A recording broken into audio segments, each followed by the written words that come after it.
చంద్రబాబు నాయుడు గారు 3 సంవత్సరాలు పరిపాలనలో ఆంధ్రప్రదేశ్ 2 సార్లు అవినీతిలో మొదటి స్థానం ఒకసారి, అవినీతిలో రెండవ స్థానాన్ని రెండవసారి పొందటం జరిగింది. NCERT national council of applied economics research వారు చేసినటువంటి సర్వేలో ఆంధ్రప్రదేశ్ నెంబర్ 1 స్థానం అవినీతిలో ఉన్నది. అలాగే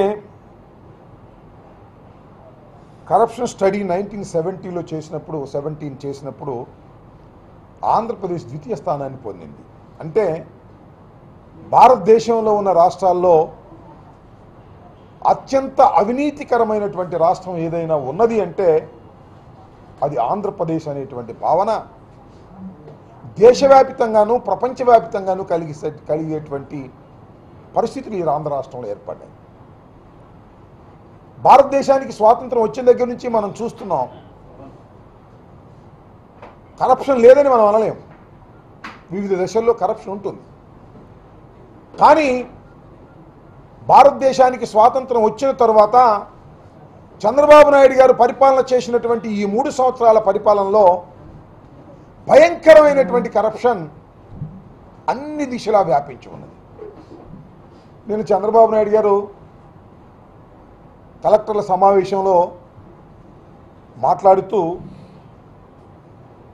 అవినీతికి పాల్పడినటువంటి ప్రభుత్వ ఉద్యోగులు సిబ్బంది ఆస్తులను స్వాధీనం చేసుకోవాల్సిందిగా కలెక్టర్లను ఆదేశించారట. చాలా ఆశ్చర్యం వేసింది. అంటే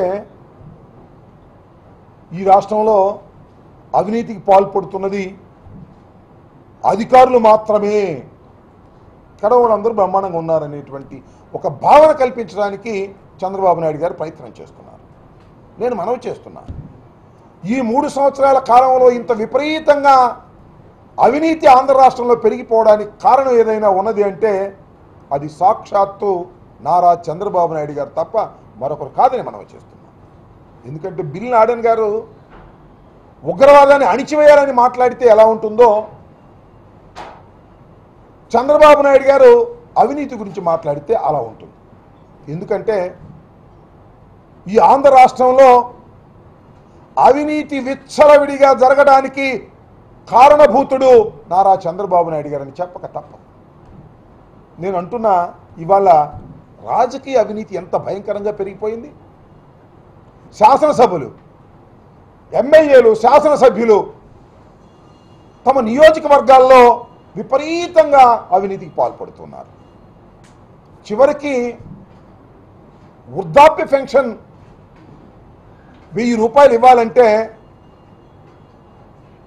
జన్మభూమి కమిటీ వాళ్ళకి 2,000 రూపాయలు సమర్పిస్తే తప్ప వృద్ధాప్య పెన్షన్కి రికమెండ్ చేయలేనటువంటి పరిస్థితుల్లో ఇవాళ జన్మభూమి కమిటీలు ఉన్నాయి. అయ్యా జన్మభూమి కమిటీలు మీరు ఎందుకయ్యా 2,000 రూపాయలు తీసుకుంటున్నారంటే మేము తీసుకునేది 2,000 అయినా దీనిలో 1,500 ఎమ్మెల్యే గారికి కట్టాలి అనేటువంటి స్థాయికి వాళ్ళు దిగజారిపోయిందని మనం చేస్తున్నాం. దీనికి కారణం నారా చంద్రబాబు నాయుడు గారు. నాకు తెలియకడుగుతా, నారా చంద్రబాబు నాయుడు గారు 50 లక్షల రూపాయలు తెలంగాణలో ఒక ఎమ్మెల్సీని కొనడానికి ఇచ్చేసి దొరికిపోయి అన్ని టీవీల్లోనూ ఆయన గొంతుని ప్రసారం చేస్తే ఆ గొంతు మీదే కాదా అనేది ఇంతవరకు చెప్పలా. అంటే దాని ఉద్దేశం ఆ గొంతు ఆయనదనే.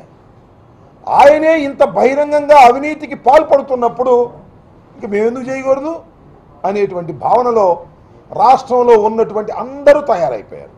ఎమ్మెల్యేలు, ఎంపీలు, ఎమ్మెల్సీలు, కౌన్సిలర్స్, ఎక్కడ పడితే అక్కడ విచ్చలవిడిగా అవినీతికి పాల్పడుతున్నటువంటి పరిస్థితుల్లో చంద్రబాబు నాయుడు గారు నీతి వాక్యాలు చెప్తున్నారు. ఎవరైతే అవినీతికి పాల్పడతారో అధికారులు వారి ఆస్తుల్ని స్వాధీనం చేసుకోవాలంట. అధికారులే ఆస్తుల్ని మాత్రమే స్వాధీనం చేసుకోవాలా? ఎమ్మెల్యేల ఆస్తుల్ని, మంత్రుల ఆస్తుల్ని, అక్కడ దాకా మీ ఆస్తుల్ని మీరు ఎన్ని లక్షల కోట్ల రూపాయలు ఇవాళ తెలుగుదేశం పార్టీ అధికారంలోకి వచ్చిన తర్వాత మీరు మీ కుమారుడు కలిసి ఎన్ని లక్షల కోట్ల రూపాయలు ఆర్జించారు అవినీతిలో? అవినీతితో సొమ్ముతో హైదరాబాద్లో ఇల్లు కట్టుకునేటువంటి పరిస్థితి చేసి కేవలం అవినీతి చేస్తుంది ఎవరంటే అధికారులు మాత్రమే. వాళ్ళ మీద యాక్షన్ తీసుకోవాలి. నేను కాదనో అధికారుల్లో అవినీతి లేదనో అధికారులు నీతివంతంగా ఉన్నారనో నేను అనవలా. యథా రాజా తదా ప్రజ. ముఖ్యమంత్రి గారు దోచుకుంటున్నారు, మేము ఎందుకు దోచుకోకూడదు అని మంత్రులు అనుకుంటున్నారు. మంత్రులు దోచుకుంటున్నారు, మేము ఎందుకు దోచుకోకూడదు అని ఎమ్మెల్యేలు అనుకుంటున్నారు. ఎమ్మెల్యేలు, మంత్రులు, ముఖ్యమంత్రి గారు అబ్బాయి దోచుకుంటున్నారు కాబట్టి మేమెందుకు దోచుకోకూడదు, మేమెందుకు సంపాదించుకోకూడదు అని అధికారులు అనుకుంటున్నారు.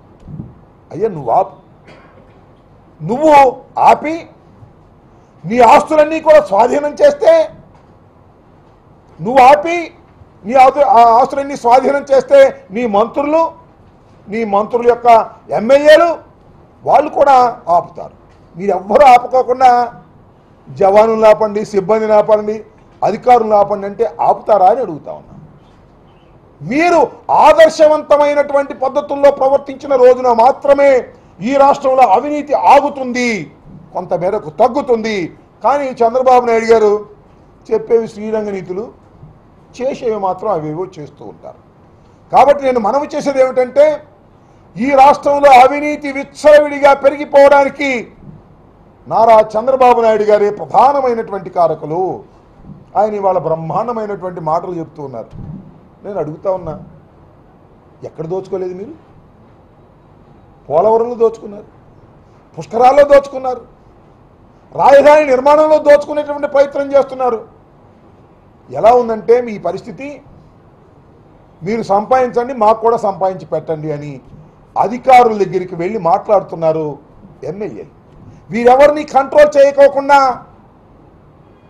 అవినీతి గురించి మాట్లాడే నైతిక అర్హత నారా చంద్రబాబు నాయుడు గారికి లేదని మనం చేస్తున్నాం. దయచేసి నారా చంద్రబాబు నాయుడు గారు మీరు గమనించవలసింది ఒక్కటే, ఈ రాష్ట్రంలో అవినీతి ఇంత స్థాయికి పెరిగిపోవడానికి ప్రధానమైన కారకులు మరొక వ్యక్తి ఉన్నారు. ఆయనే మీ లోకేష్ బాబు గారు.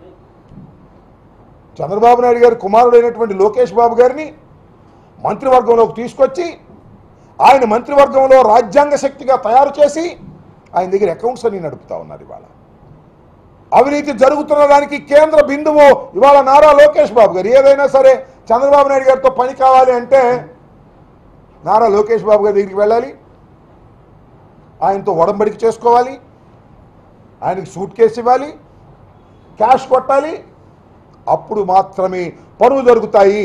చివరికి అధికారుల ట్రాన్స్ఫర్లకు కూడా నారా లోకేష్ బాబు డబ్బులు తీసుకునే స్థాయికి దిగజారిపోయిన తర్వాత ఎవరికి మీరు నీతి వాక్యాలు చెప్తారంటున్నా? కాకుల మీదో సిబ్బంది మీదో ఈ అవినీతి అంతా రుద్దేసి మీరేమో ప్రబుద్ధులని చెప్పుకోవడానికి దయచేసి ప్రయత్నం చేయకండి నారా చంద్రబాబు నాయుడు గారు. ఇవాళ రాష్ట్రంలో జరుగుతున్నటువంటి అవినీతి భారతదేశానికి స్వాతంత్రం వచ్చిన తర్వాత ఏ పరిపాలనలోనూ కూడా ఇంత భయంకరమైనటువంటి అవినీతి జరగలేదు. పూర్తిగా అవినీతి లేదని అనడంలా నేను, భారత సమాజంలో అవినీతి ఉన్నమాట వాస్తవం.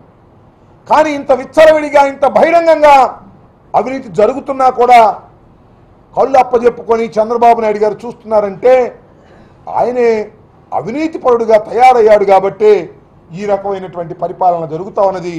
నేను మనవి చేస్తున్న నారా చంద్రబాబు నాయుడు గారు, మీరు అవినీతి గురించి మాట్లాడేటటువంటి నైతిక హక్కు మీకు లేదు. మీరు తక్షణమే అవినీతి మానండి, మీ మంత్రివర్గ సహచరుల్ని అవినీతిని మాన్పించండి. ఆ తరువాత మాత్రమే ఉద్యోగుల దగ్గర అవినీతి అరికట్టబడుతుంది తప్ప మీరు మాత్రం విచ్చలవిడిగా దోచుకోవడం, ఉద్యోగుల మీదేమో పడేటువంటి పరిస్థితి చేయడం సరైనటువంటి విధానం కాదు. అవినీతి గురించి మాట్లాడే నైతిక హక్కు నారా చంద్రబాబు నాయుడు గారికి కానీ తెలుగుదేశం పార్టీకి కానీ లేదని ఈ సందర్భంగా చెప్పదలుచుకున్నాను.